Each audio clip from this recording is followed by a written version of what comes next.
menentukan lebar sebuah sungai yang airnya mengalir cukup deras, seorang pengamat A berdiri tepat berseberangan dengan sebuah pohon P, nih ya, yang berada di seberang sungai. Ia menancapkan tongkat B, di sini tongkat B, di tepian sungai dengan jarak 6 meter.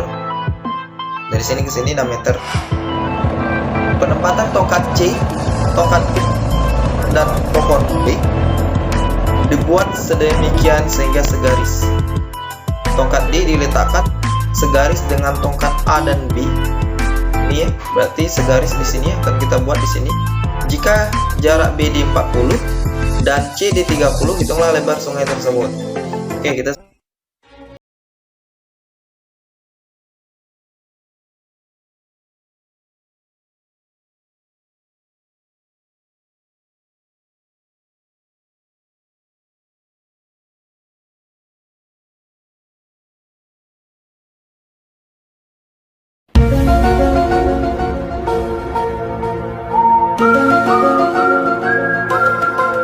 Assalamualaikum warahmatullahi wabarakatuh.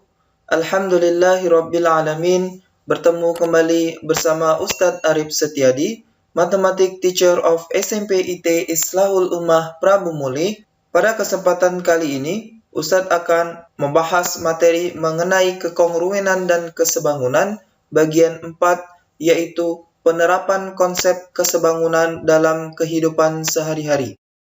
Baiklah, sebelum kita memulai pembelajaran pada kali ini, marilah kita membaca lafaz basmalah. Bismillahirrahmanirrahim. So, siapkan alat tulis kalian ya. Mari kita mulai.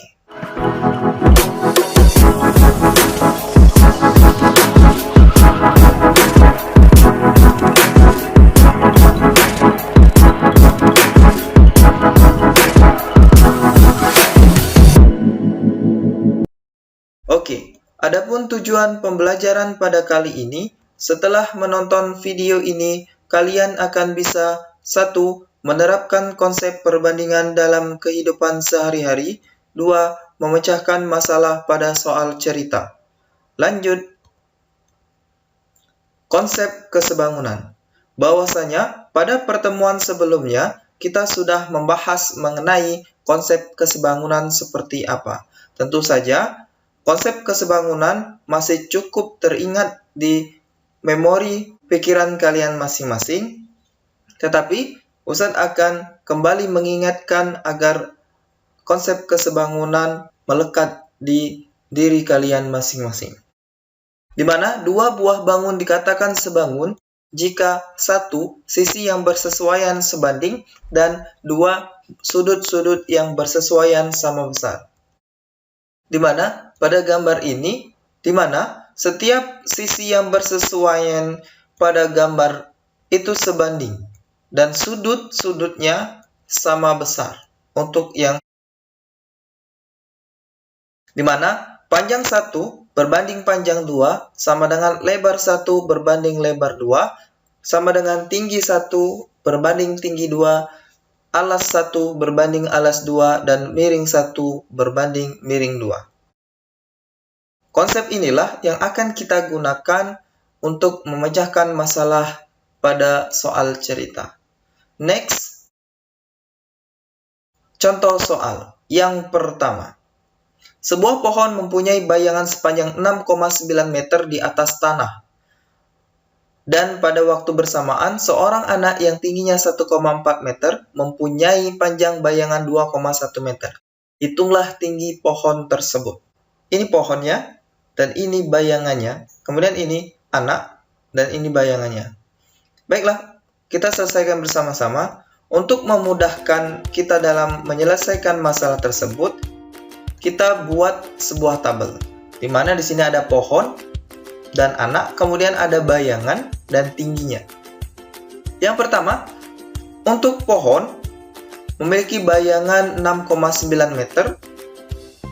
Kemudian untuk tinggi anak di sini 1,4 meter. Kita tulis tinggi anak 1,4 meter. Kemudian yang mempunyai bayangan 2,1 meter. Yang ditanya adalah tingginya. Kita selesaikan menggunakan konsep kesebangunan ya.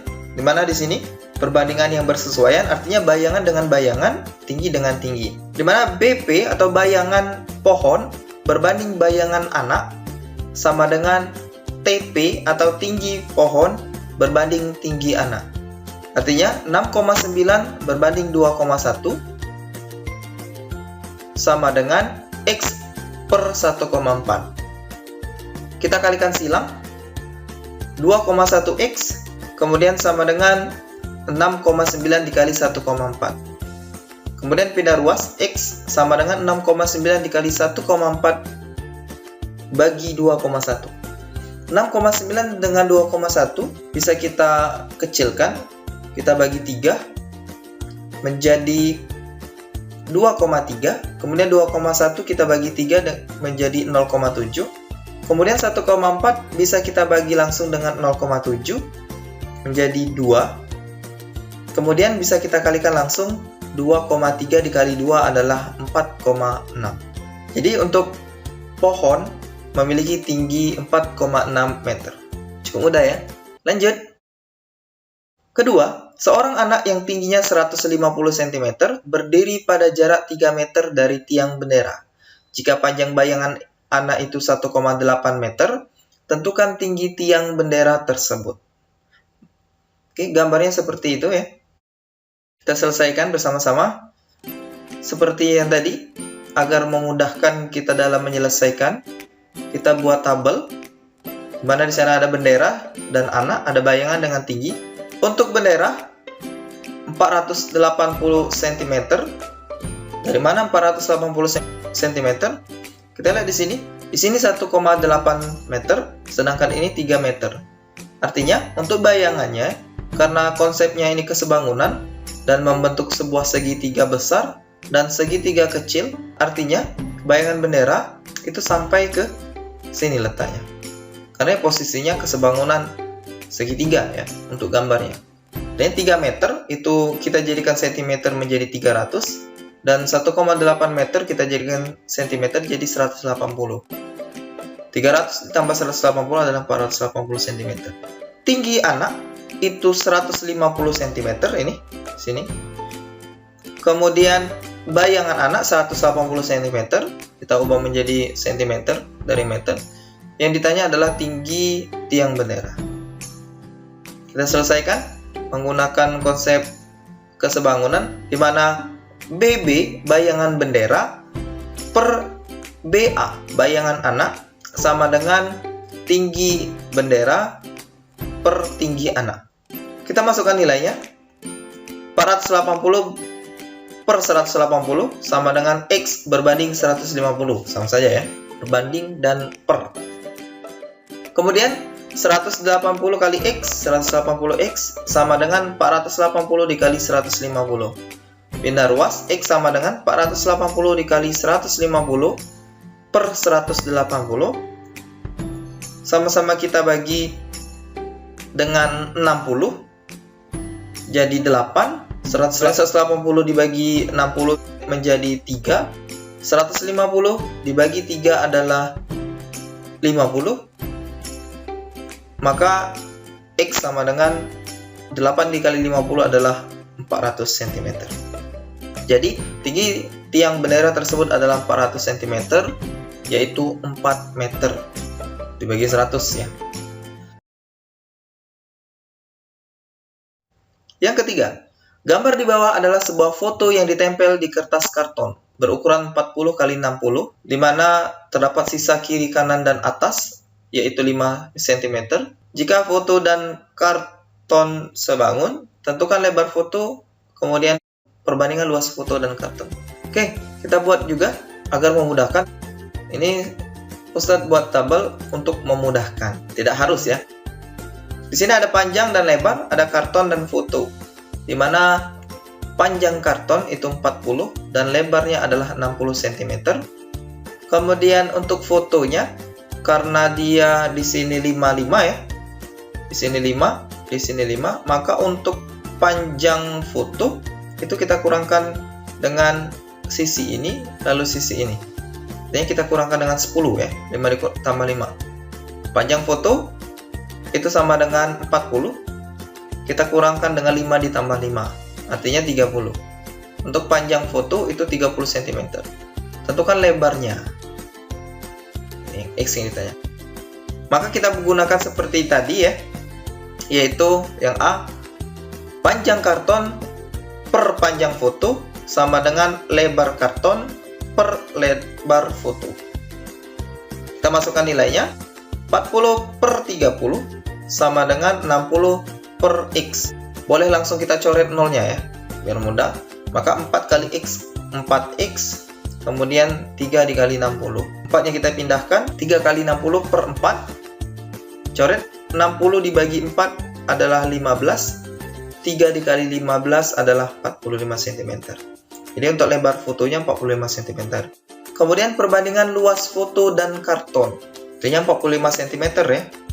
Jadi di atas 5, berarti di bawahnya 10 ya, karena di sini 60. Karena di sini yang diketahui adalah atas foto 5 cm. Artinya 60 kita kurangkan dengan 5 berarti 55 cm. Sedangkan panjangnya ini adalah 45 cm. Sini lebarnya di sini berarti 55 dikurang 45 adalah 10 cm. Jadi untuk panjang ini kalau ditanya panjang bawah ini atau lebar ini yaitu 10 cm. Kemudian yang B, dia ditanya perbandingan luas foto. Berarti luas karton berbanding luas foto sama dengan panjang karton dikali lebar karton per atau berbanding panjang foto dikali lebar foto. Kita masukkan nilainya, langsung kita coret ya, 0 dengan 0. Kemudian 60 dengan 45 bisa kita bagi, 60 bisa kita bagi 15 ya, menjadi 4. Kemudian 45 dibagi 15 adalah 3. Langsung bisa kita kalikan. Luas karton dengan luas foto sama dengan 4 dikali 4 adalah 16, 3 dikali 3 adalah 9. Maka 16 berbanding 9. Udah ya. Next, gambar di bawah menunjukkan sebuah kursi lipat dengan tiang penyangga AD dan BC. Nih. Oke, dia minta cari, hitunglah panjang tiang AO. Nih ya. Oke, kita buat tabel. Di mana di sini ada lebar, kemudian panjang tiang, kemudian ada atas dan bawah. Kemudian di sini ada lebar atas itu 36 cm, kemudian ada lebar bawah 40 cm.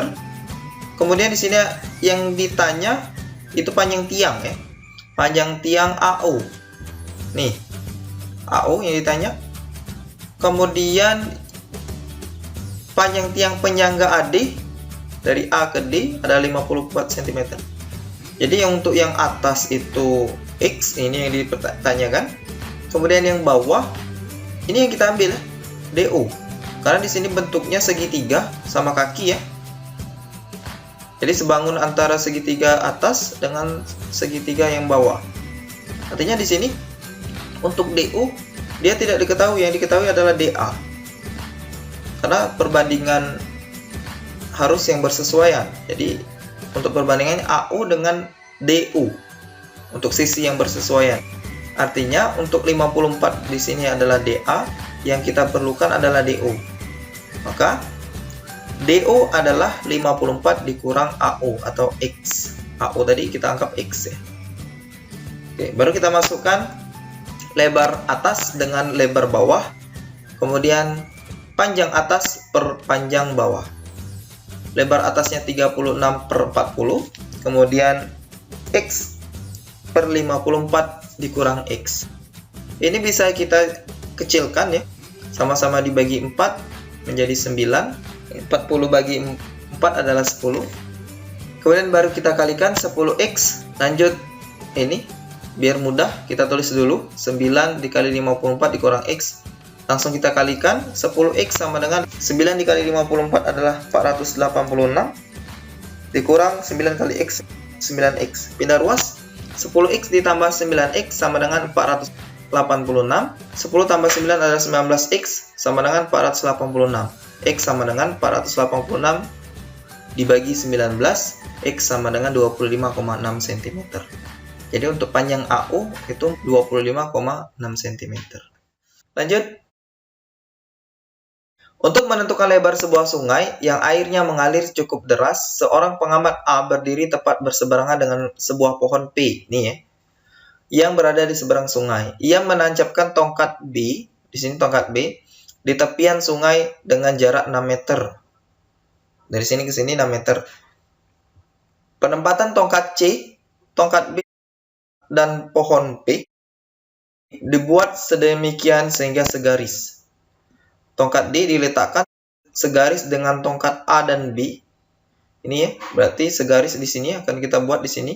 Jika jarak BD 40 dan CD 30, hitunglah lebar sungai tersebut.